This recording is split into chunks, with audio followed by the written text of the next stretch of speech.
আসলে কি আমরা তো এইসব সময় কোনো সময় করি নাই, আরো বুঝি নেই সম্বন্ধে, ঠিক আছে।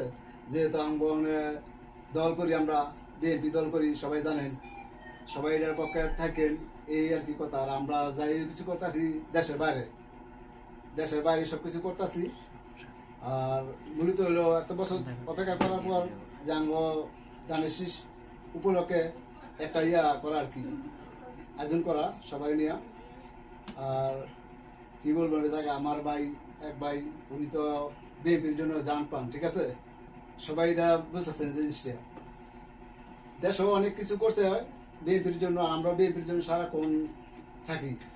বিএনপি যত কিছুই হোক, এর পাশে আমরা সবসময় থাকতে ইচ্ছে করে।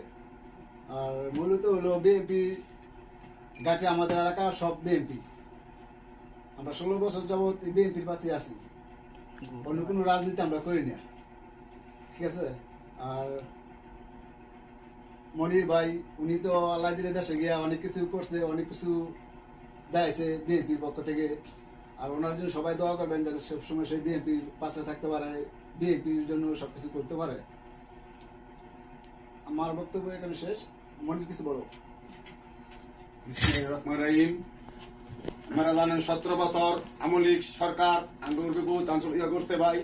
এখন 5 বছর সময় আমরা দেশ স্বাধীন করার পর নরসিংদী সদর এক আসনের জনাব খাইরুল কবির খোকন ভাইকে নমিনেশন দেওয়া হয়েছে।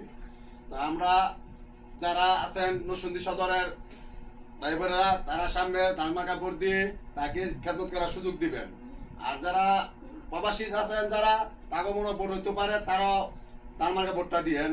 আর আমার এখন বক্তব্য শেষ। মোহাম্মদ ফকুল ভাই কিছু বলবে, তার কথা শুনে আমরা কারেন্ট একবারে